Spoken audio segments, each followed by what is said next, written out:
Have you ever seen a star give their final breath to the very song that made them a legend?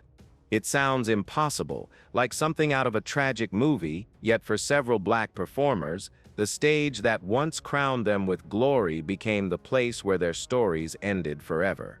No warning, no farewell. Just a stunned crowd frozen in silence as the spotlight faded for the last time. In this video, we honor 14 black musicians whose lives ended in the most heartbreaking way imaginable, in the heart of the spotlight, doing what they loved more than anything, performing. 1. Miriam Makeba, November 9th, 2008, Castel Volturno, Italy.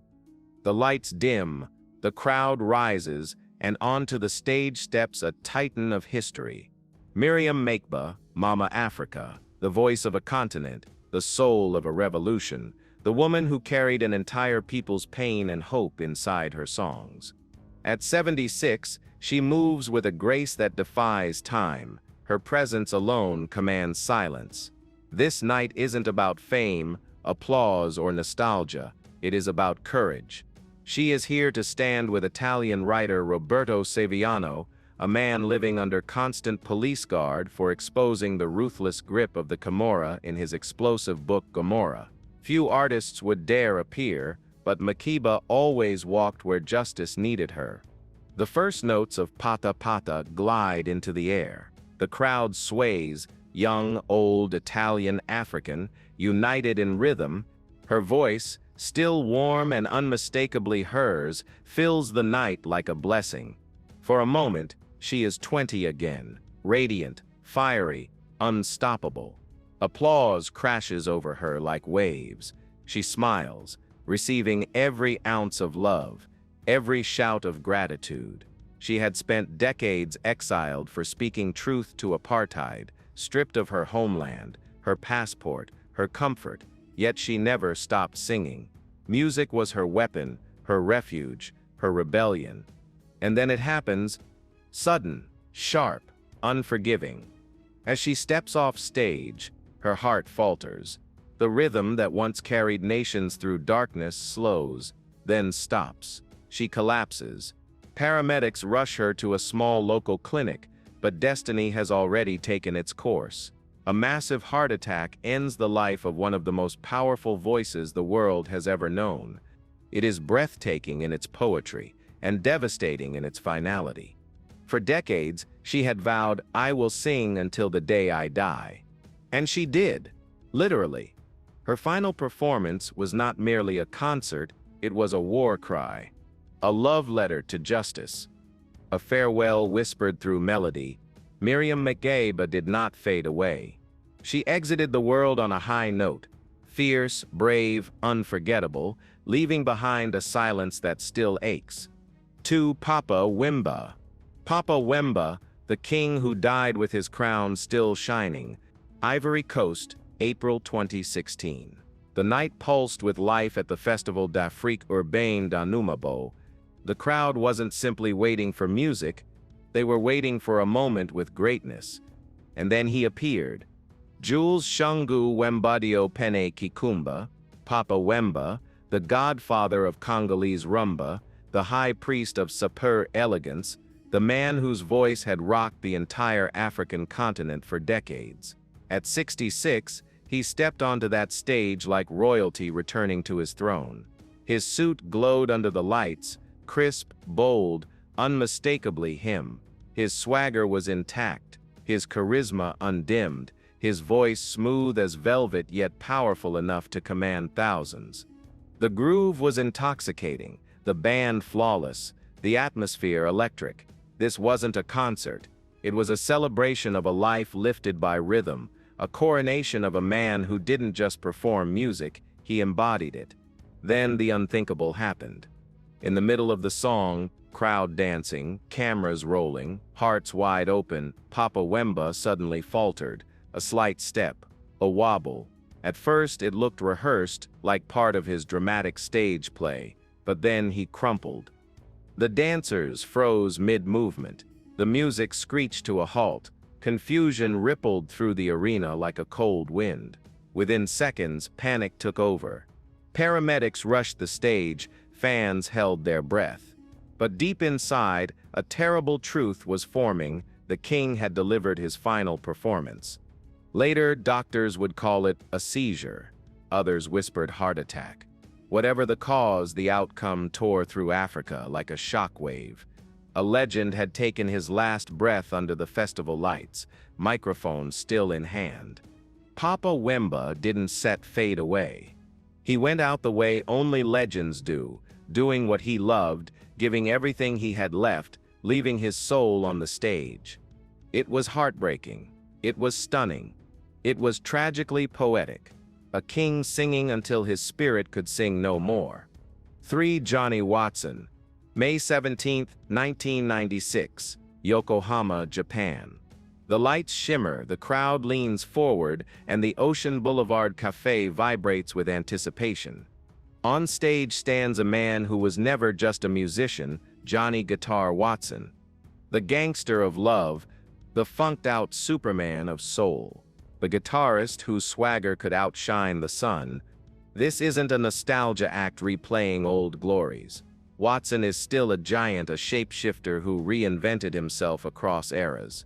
In the 50s, he tore through the blues scene like a wildfire, a razor-sharp guitarist whose style influenced legends like Jimi Hendrix and Frank Zappa. Then in the 70s, he transformed into a funk powerhouse, slick, witty, charismatic, dripping in cool with every note. Now 61, he remains electric, alive, magnetic. On tour, commanding a sea of fans with effortless mastery, the groove is thick tonight. Watson is deep inside his solo, guitar wailing like a beast unleashed. The crowd moves as one, swaying, dancing, surrendering. He's not just performing, he's preaching through the strings, pouring decades of fire, pain, and brilliance into every riff. This is Watson Sepp's universe. The guitar is his heartbeat. The stage is his kingdom. And then, in one devastating instant, everything shifts. Mid-solo, as the audience rises into a frenzy, Johnny stumbles. A slight falter, then his body gives way. He collapses. Silence swallows the room. The music cuts. Fans stare in disbelief, frozen between confusion and terror. Paramedics rush in, but fate has already struck. A massive heart attack. Swift, merciless, final. Johnny Guitar Watson is gone. Just like that. Still on stage. Still strapped to the guitar that defined him. It is a heartbreaking, almost mythic ending. A master giving his last breath to the craft he loved. Fans across Japan and around the world were stunned, mourning a legend who transcended genre, generation, and expectation. But if there was ever a rock and roll way to leave this world, Johnny took it. Under the spotlight, guitar in hand, music echoing into eternity. 4. Tammy Terrell, October 14, 1967. Hampton Sydney College, Virginia. The night crackled with the electricity of Motown. Fans filled the auditorium, eager for the magic of two rising stars who had become the soundtrack of young America. Marvin Gaye, smooth, magnetic, velvet-voiced. Tammy Terrell, radiant, joyful, glowing, with a light all her own. Together, they weren't just singers, they were chemistry, harmony, perfection. The voices behind Ain't No Mountain High Enough and Your Precious Love. They were young, gifted, black, and unstoppable. But behind Tammy's megawatt smile, something dark had been growing. For weeks, she had suffered agonizing headaches. Still, she pushed forward, determined, professional, refusing to let pain steal her moment or her fans' joy. Then, in the middle of a song, everything changed. Tammy faltered. Her steps wavered. And before anyone could react, she collapsed, straight into Marvin Gaye's arms. The music fell silent. The audience froze. Marvin, shaken to his core, carried her off stage, terrified of what he already sensed in his heart. She was just 22 years old when doctors delivered the devastating truth: a malignant brain tumor. That collapse wasn't the end, but the beginning of a cruel and heartbreaking battle. Tammy endured surgeries, unbearable pain, and relentless decline. Yet even as her body weakened, her spirit refused to fade. She returned to the studio with Marvin, recording some of their most beloved duets while fighting for her life. But the miracle everyone prayed for never came. In March 1970, just shy of 25, Tammy Terrell slipped away, a brilliant star dimmed far too soon. That night on stage was more than a fall. It was the first tremor of a tragedy that would break hearts across the world. 5 Fat Man Scoop, August 30th, 2024, Hampton Town Center Park, Connecticut. A warm Friday night, the kind made for open skies, loud music, and crowds hungry for joy. Families, teens, longtime fans, all gathered for one reason: to feel alive again. And who better to light that spark than Fat Man Scoop? Isaac Freeman III, the thunderous voice. Hip-hop sip's ultimate hype man. At 53, he carried the energy of a teenager and the command of a general. His shouts had defined anthems, from Be Faithful to his legendary collaborations with Missy Elliott and Tiara. When Scoop said jump, crowds didn't hesitate. They launched. That night, he owned the stage like a kingdom built on bass. Engine number 9. The moment he roared those words, the crowd erupted. He wasn't just performing, he was the party, pacing, bouncing, hyping every corner of the park. His voice thundered through the speakers, shaking the ground and lifting spirits sky high. Then, disaster. Mid-set, in full command of the crowd, Scoop suddenly stumbled. A breath later, he collapsed. At first, people thought it was part of the show, but the stillness that followed said otherwise. Gasps rippled through the audience. Screams broke the rhythm. The music cut instantly. His team sprinted to his side. Fans pushed forward, horrified and helpless. Paramedics arrived within minutes, fighting desperately against time to revive the man whose voice had never known weakness. He was rushed to the hospital, but the news that followed shattered the night.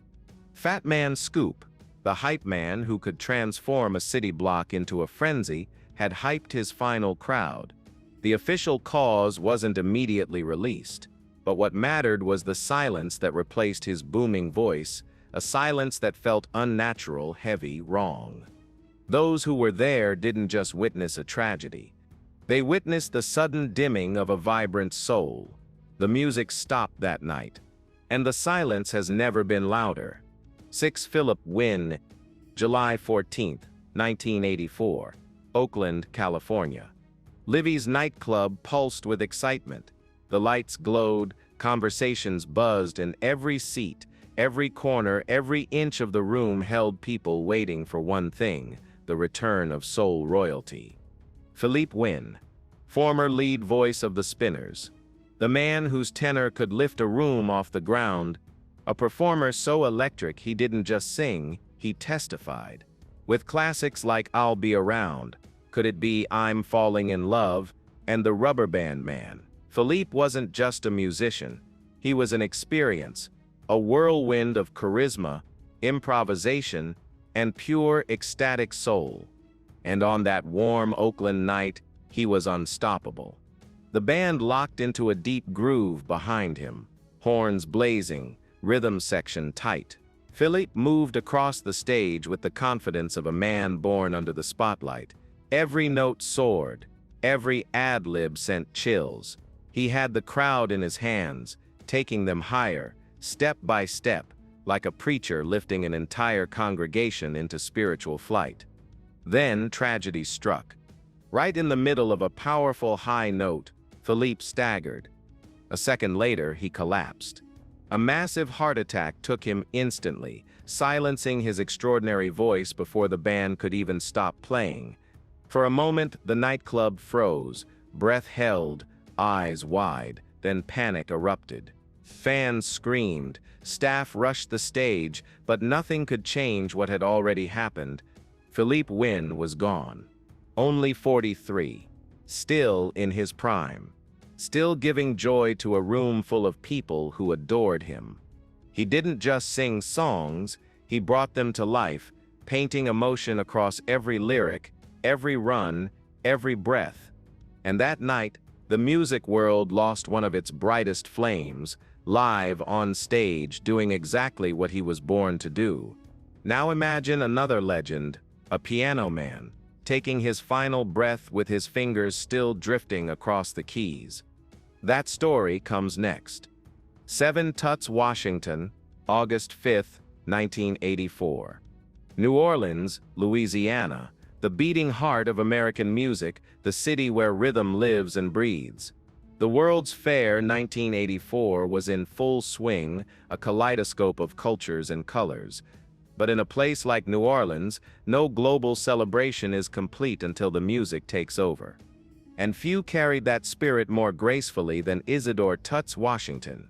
At 77, he wasn't just sitting at a piano, he was communing with history, channeling the breath of Storyville, the echo of second lines, the soul of a city built on melody. His fingers glided across the keys with a tenderness shaped by decades of devotion. He had never chased the spotlight, yet to musicians and true lovers of Crescent City sound, he was quiet royalty, a master who learned from legends and became one in return. That afternoon, beneath the heat of the lights and the hum of thousands, Tuts played more than a set. He played memories. He played heritage. He played New Orleans itself. His style was pure magic, soft yet commanding, intricate yet effortless, stitched with blues depth and jazz swagger.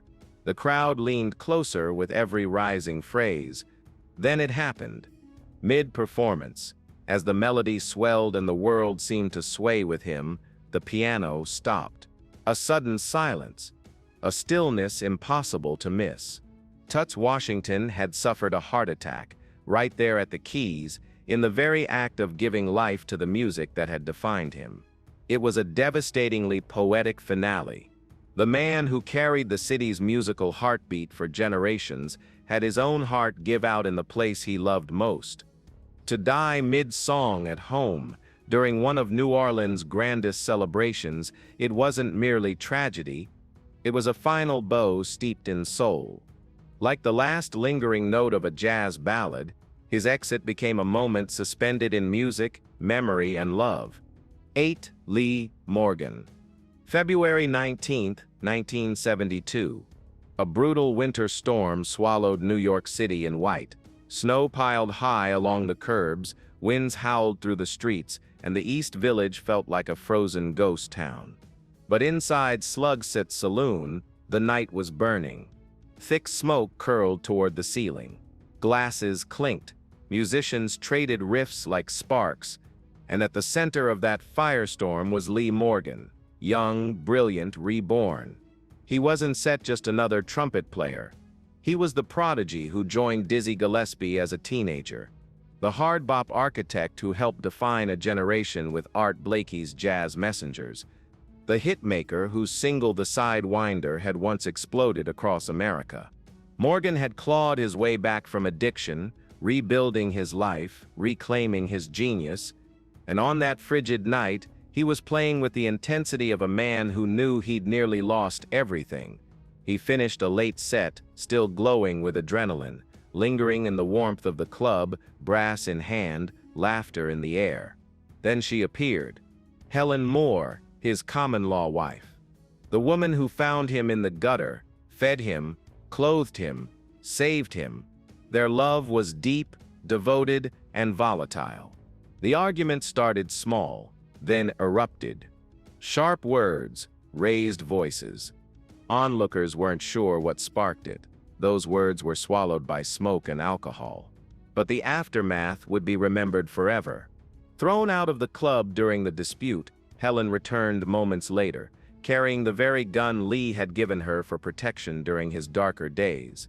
In front of friends, fans, and fellow musicians, she fired. Inside, chaos. Outside, the blizzard raged.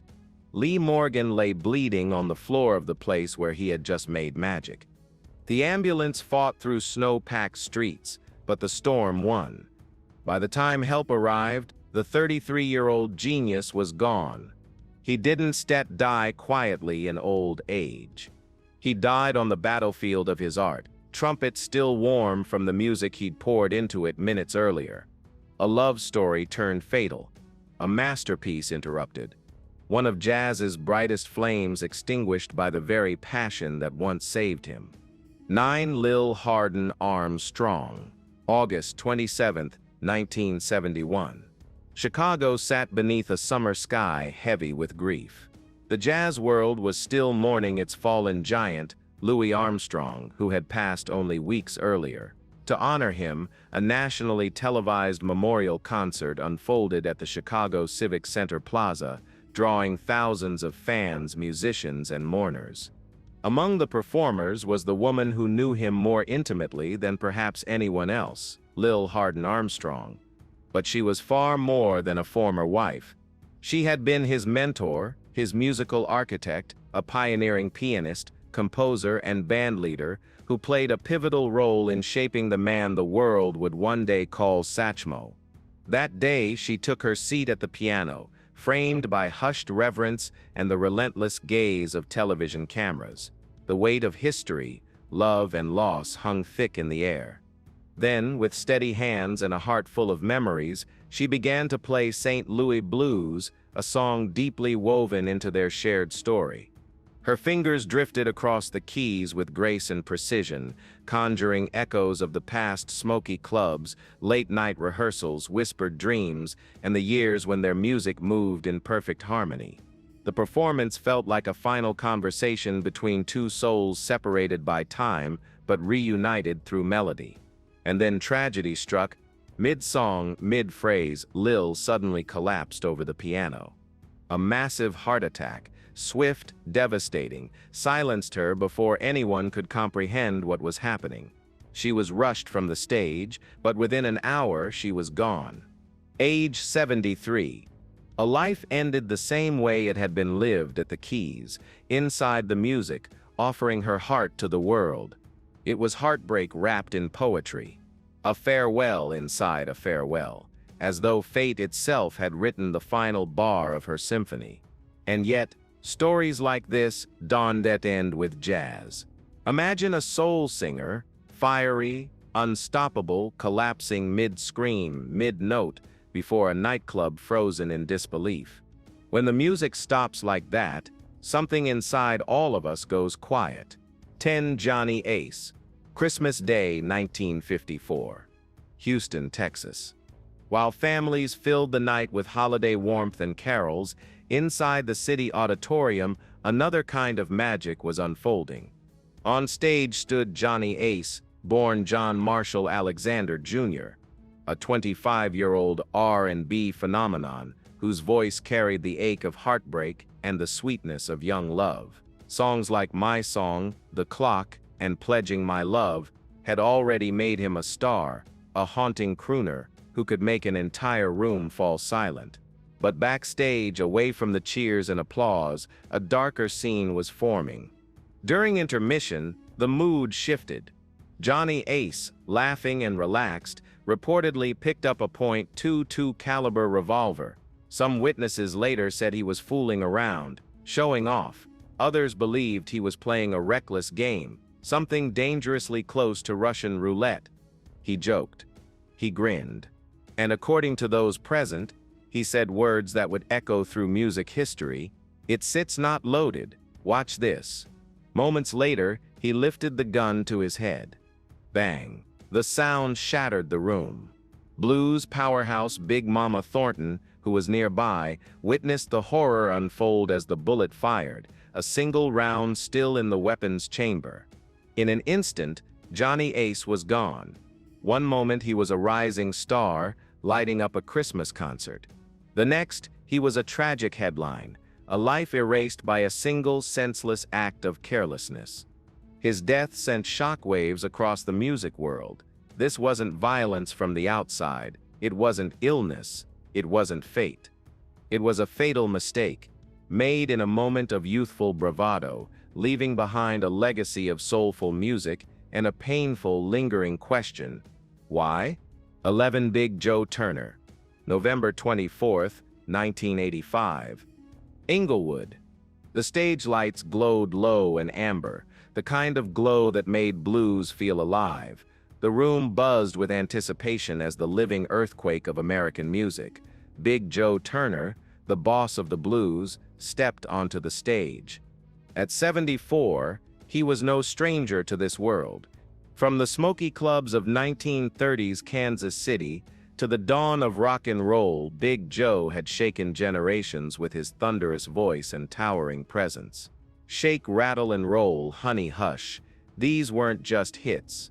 They were the blueprints for a new era, the backbone of a musical revolution that would outlive everyone in the room.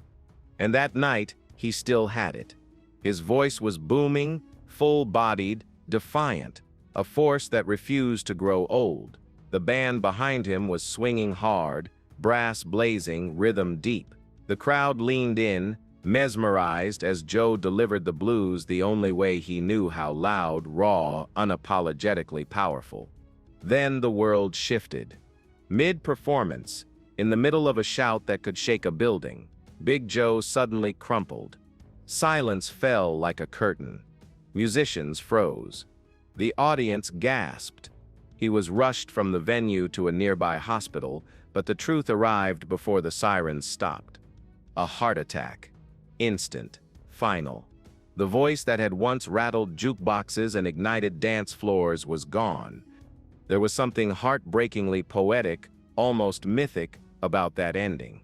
For a man whose soul lived entirely inside his voice, to leave this world in the middle of a performance felt both devastating and deeply, strangely fitting.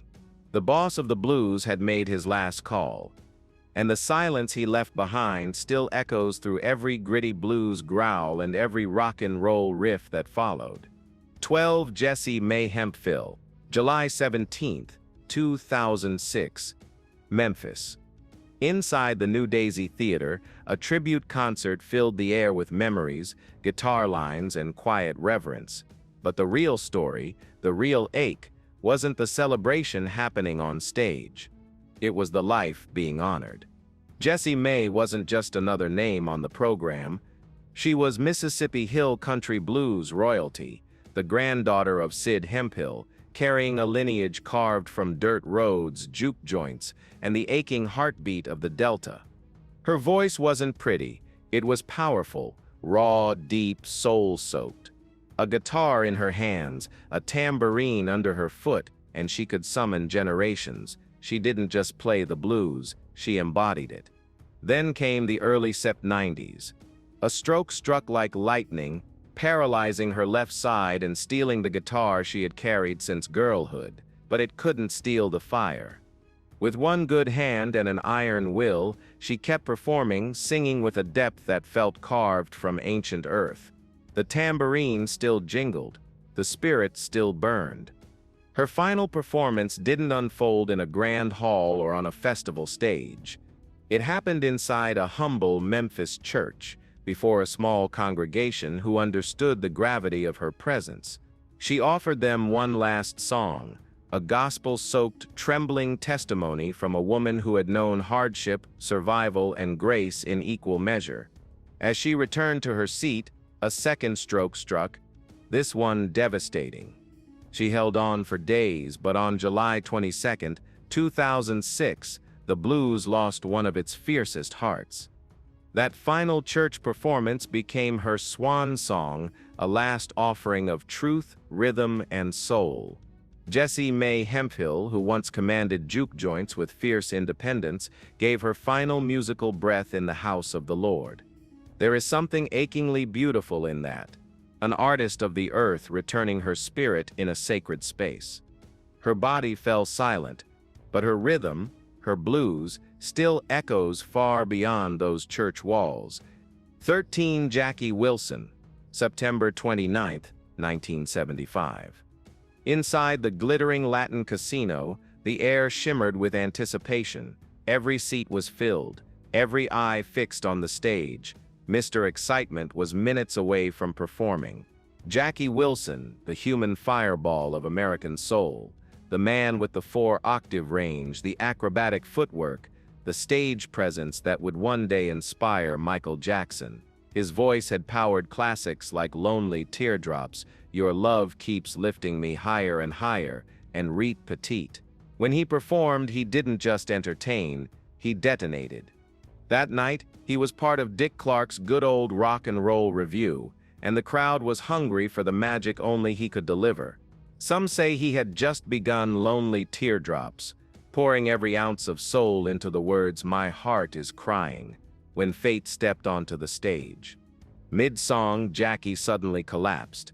A massive heart attack struck first, then a stroke.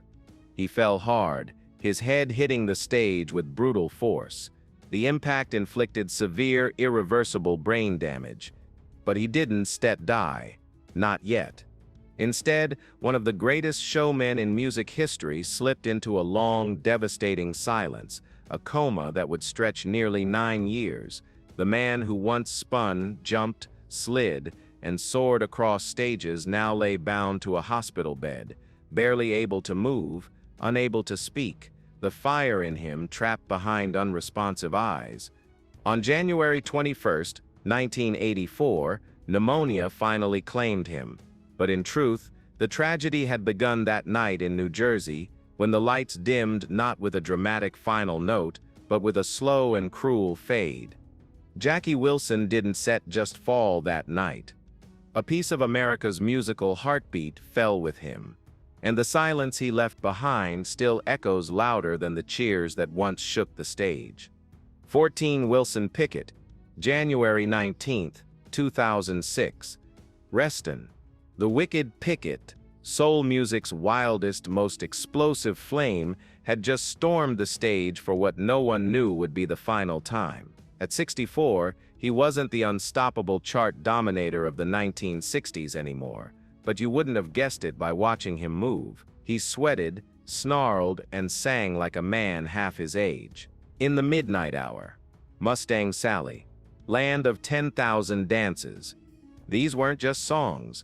They were battle cries, gritty, unfiltered declarations of soul, and Pickett delivered them with the same fire that once shook arenas across America.